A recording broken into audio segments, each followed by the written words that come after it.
until finally, shaking his head with a noiseless laugh, he cried, "Maya, Maya." Confused and ashamed, Dasse remained standing there while the old man calmly went off for his usual walk. Before taking his meal along the narrow path through the ferns, he walked up and down with well-measured steps. And when, after a few hundred paces, he returned and went into his hut, his face, as usual, was turned once more away from the world of appearances. What manner of laugh had it been that had come from the yogi's motionless face in reply to the wretched Dasse? He was forced to reflect upon it for a long time. Had this appalling laugh at the end of Dasse's confession and request had been benevolent or scornful, consoling or condemning, godlike or infernal? Had it been only the cynical bleating of old age, no longer to be taken seriously, or the amusement of a sage over an alien madness? Was it a rejection, a gesture of farewell, a dismissal, or did he wish to be a consul, a challenge for Dasse to imitate him and to laugh with him? He could not solve the riddle. He thought far into the night of this laughter, which his life, happiness, and misery seemed to have inspired in the old man. His thoughts chewed upon this laughter as though it were a hard root, which did, however, have a certain odor and savor, and, furthermore, he reflected long upon the word that the old man had called out so clearly and serenely in the fact that he had appeared so incomprehensibly pleased with himself. Maya, Maya, what did it signify? He had already known and half sensed the significance of the word and the manner in which the old man had uttered it, half betrayed its meaning. Maya, illusion. He thought of his life, his youth, his sweet happiness, and his bitter sorrow. It had all been Maya. The lovely Parvati was Maya.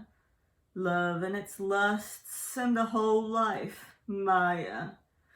Dasse's life and the lives of all men were, in the eyes of this old yogi, all illusion.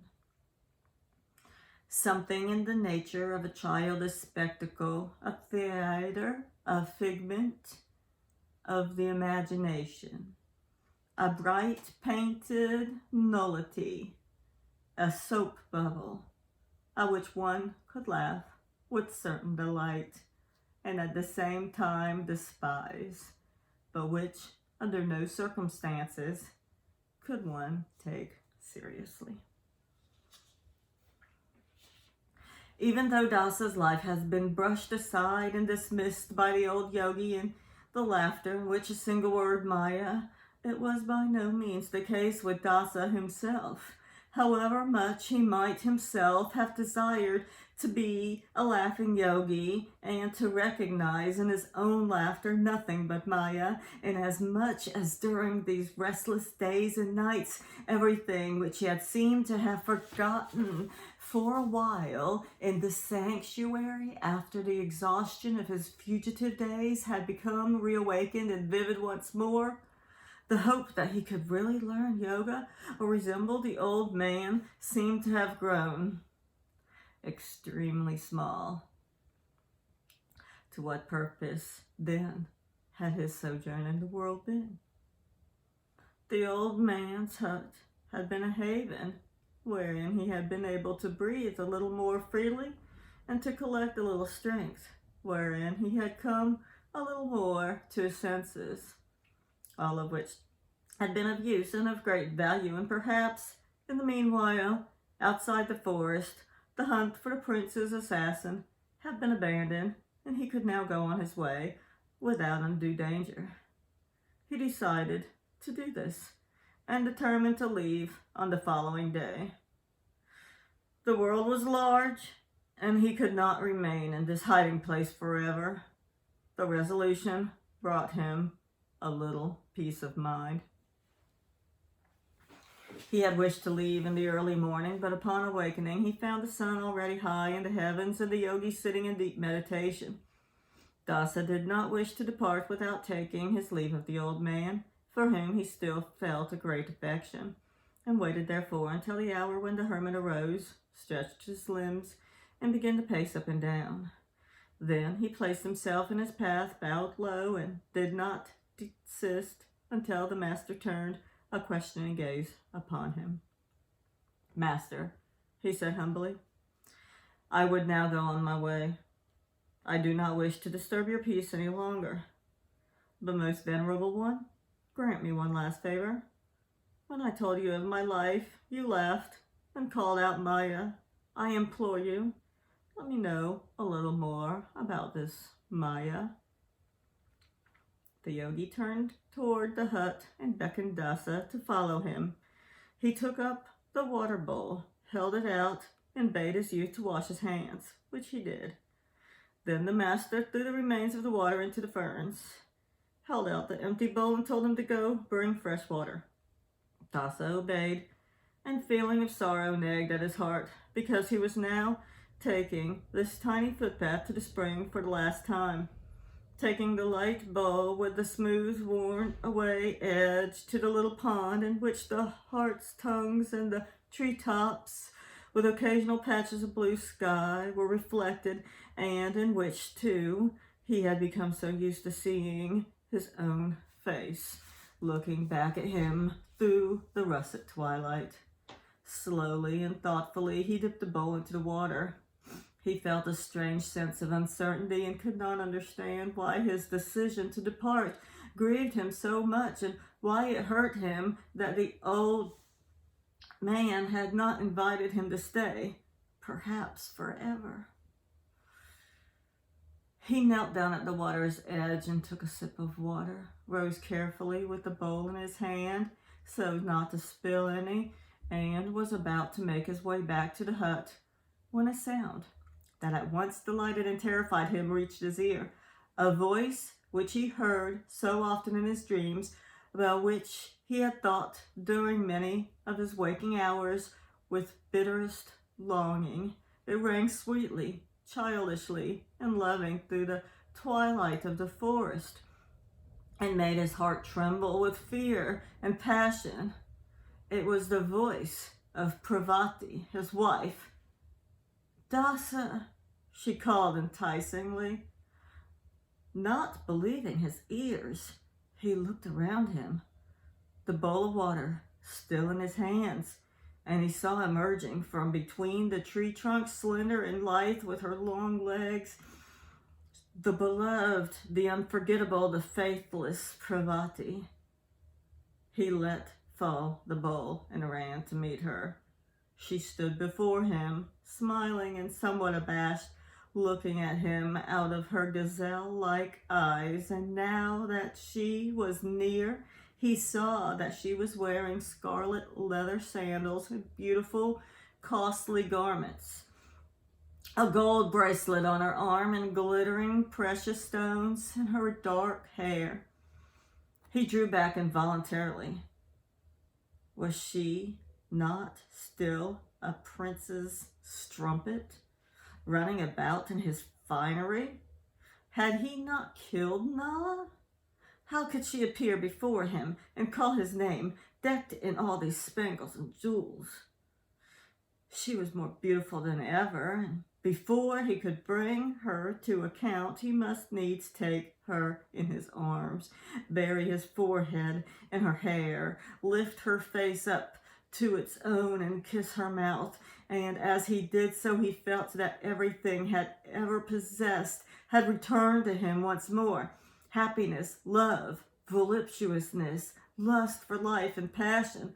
He was soon far from this dark forest, and the holy man in all his thoughts. Forgotten, too, was the old water bowl, which he should have returned. It remained lying in the spring's edge, whilst he and Parvati had already reached the outskirts of the forest. She began in all haste to tell him how she had come and how everything had transpired. Her story was astonishing. The manner in which Dasa entered upon his new life was incredible, charming, and fabulous as a fairy tale. It was not only that Parvati was his own again, not only that the hated Nala was dead, and that the pursuit of the murderer had long since been abandoned, but that Dasa, the former prince's son, who had become a herdsman, had been publicly declared as the rightful prince and heir. An old Brahmin and an old herdsman had revived the almost forgotten story, bringing it to the lips of everyone. And now the self-same man who had been sought for so long as Nala's murderer, in order that he should be brought to the torture and put to death, was even more eagerly sought in order to be crowned Raja in his father's palace and to enter ceremoniously into the town. It was like a dream, and what pleased the incredulous youth most was the happy coincidence that all of the questing messenger Parvati had been the one who had first found and greeted him. They came to a tent at the edge of the forest, which smelt of smoke and venison, and Parvati was greeted cordially by her followers. She presented and made known Dasa, her husband, and the great feast was immediately prepared. There was a man present who had been one of Dasa's companions among the herdsmen, and it had been he who had led Parvati and the company to the spot which he had visited as a boy. He laughed with pleasure at seeing Dasa and would have given him a friendly slap on the shoulder or perhaps embraced him had he not suddenly realized that he was now Raja and therefore no longer a comrade. He stopped short and, though suddenly maimed, walked up to him more slowly and made a low obeisance. Dasa beckoned him to arise and embraced him, spoke to him tenderly, and asked how he could possibly reward him. The herdsman asked for a heifer and was promised one from the Raja's best strain. More and more strange faces were led before the new prince, officials and high Brahmins whose homage he received. A meal was produced and the music of drums, banjos, and flutes blared out. All this pomp and festivity seemed to Dasa exactly like a dream. He could not really believe it, but the most important thing was that Parvati, his young wife, was there in his arms.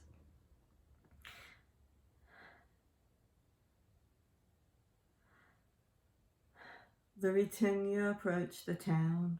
By easy stages and runners were sent ahead to spread the joyous news that the young Raja had been found and was on his way home. As they came within sight of the city, the sound of gongs and trumpets could be heard. A procession of setted and white-robed Brahmins came out to meet him, headed by the successor of Vasudeva, who, 20 years before, had sent him away to the herdsmen and who had just recently died. They greeted him, sang hymns, and then led him to the palace, before which had been lit a great sacrificial fire in his honor. Thus, Dasa was conducted into his domain, where there were more greetings, blessings, and speeches of welcome. Outside, the townspeople celebrated far into the night.